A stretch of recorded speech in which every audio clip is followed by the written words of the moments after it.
Welcome to the Buccaneers Observer. This is Rob Phillips. I'm Molly Bay. Today is September 21st, 2020, the day after Victory Monday. Victory Monday. Feeling good. Feels good. Feeling good. I thought we were a little bit more negative in our Again. instant reaction. People weren't expecting that. Not too negative, just a little bit. So we'll try to keep it more chipper. Yeah, we did get one comment that was then deleted. Yeah. I didn't delete it. You didn't delete it? I didn't delete it. We don't delete comments. Not usually. Just spam. All right, what do we got for news, man? The Buccaneers tweeted today that Mike recorded his 25th 100-yard game and his 50th career touchdown yesterday.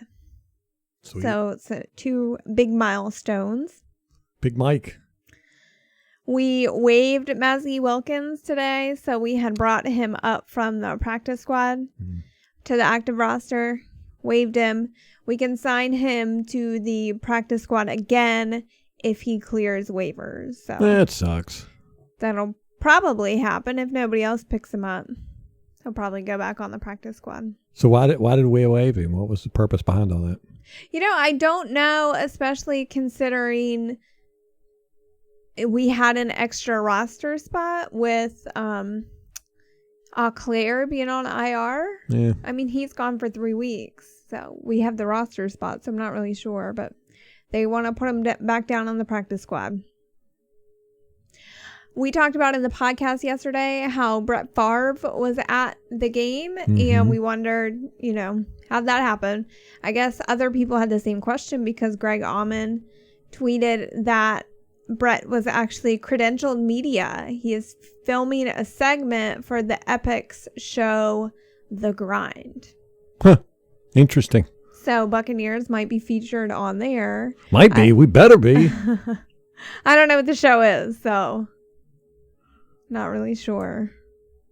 But if we are, I hope it's common knowledge, or if any of you see it, let us know what it is. I saw somebody say it might be Levante David. What channel is it on? What is it going to be on? Epics. Epics. Okay. Yeah. I don't know if we have that.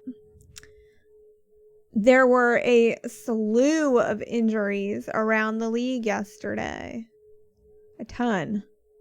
The 49ers in particular, to the point where I think the league is investigating their field conditions. Although they passed an inspection, they have to do an inspection before and after the game, and they passed their inspection. So Well, I saw the injury to Bosa, and it was a non-contact injury, and he just put on the brakes, it looked like, and boom, out went his knee. I think Mostert had an issue, Jimmy Garoppolo. But it was just the 49ers. It wasn't the other team. I know, yeah. So. Maybe they should investigate their strength and conditioning staff. But the Broncos lost Courtland Sutton yesterday to an ACL injury. So he will miss the remainder of the season. Saquon Barkley's out. Saquon Barkley. Christian McCaffrey has a high ankle sprain, and Ian Rappaport is saying it'll be 4 to 6 weeks. He'll be out. Adam Schefter is saying multiple weeks. So I have a family member who lives in the area, Carolina fan, and he was saying it was just going to be a few weeks. So. Well, there goes my fantasy football team. This is why I don't draft running backs with my first pick. This is what happens. I picked second behind Ralph. He picked Christian McCaffrey. Saquon Barkley was available, and I said, no, thank you. And this is exactly why. You did good. So, just saying. Instead, I picked Michael Thomas, who is also out with an ankle injury. So, this is a tweet from Greg Auman. Arians said that the Bucs had 7 drops on Sunday worth 125 passing yards and as many as 3 touchdowns by his count. So he was saying Tom could have had a 400-yard day if the guys had just caught him. Yeah, we brought that up and we were called negative. No, we were negative for, I think, complaining about the tight end situation. That was one of the things. Okay, so the Leonard Fournette thing has already started to rear its ugly head. Oh, yeah, it's coming. It's coming. He's going to be the starter. Absolutely. Yeah. BA is saying currently he likes the running back role, especially having Fournette fresh in the fourth quarter. He likes Rojo as the number one. That is from Eduardo Encino with the Tampa Bay Times. JC Cornell said that BA said Fournette doesn't know the playbook well enough to take the starting job, which I'm like, oh, is that the bar? Like, you know, the playbook well enough and then you can take his job? Is that how that's going to work? So maybe when he gets acclimated to the playbook, it'll be a different story. Greg Auman, and this kind of goes to what we were saying in the podcast, said that Leonard Fournette was the first Buc to get 100 yards rushing and 2 touchdowns since Doug Martin in 2015. Woo! Yeah. Yeah. Since 2011, just 2 Martin games and 1 Bobby Rainey in 2013 before Fournette.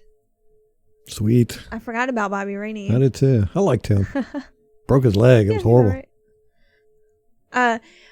BA did say that the fumble was Rojo's fault. Okay. Per an article by Joe Bucs fan. He said, this is a quote, "He took off before Tom was ready to hand it, and his elbow was down. It's all patience, and it's all on Ronald." If you look at it, the still, Ronald Jones is leaning forward. He's very, very low. And Tom Brady would have basically had to have squatted to hand the ball off to him. Oh, really? Yeah. Huh. Interesting. That's all I got today. That's it? That's it. I said I had a whole bunch of stuff. He did. He burned right through it. I have the videos done for the things I found interesting in the game. They'll probably be up shortly after this video, at least part 1. I'm breaking it up into 10-minute segments, so it's going to be part 1 and part 2 for things I found interesting. And then I'm doing the video on some of the penalties that the Saints refs failed to call. And I'm calling them the Saints refs because they were definitely in cahoots with the Saints on that one. Bunch of cheaters. So be on the lookout for that. We are about to go watch the Saints play the Raiders tonight. Yeah, hopefully the Raiders will whoop up on them, but I doubt that very seriously because the Raiders suck. I mean, you saw how hard of a time Carolina gave them, and then we just beat up on Carolina. Did that game last night. We got to see Cam Newton fail at the 2-yard line to get in the end zone. That made me happy. But at the same time, I didn't want to see the Seahawks win because they're NFC. So, you know, they're 2-0 now. Yeah. Well, why do you have such a hard on for Cam? Because I had to look at him for so many years in the NFC South. We spent so many years just dogging him. Just dogging him. Just gotta continue. Gotta do it. I can't like him now that he's in another division. I know, that's true. What? I'm not built like that, man. Once I don't like you, it carries over. All right, that's going to wrap it up for us. Till next time. Go Bucs.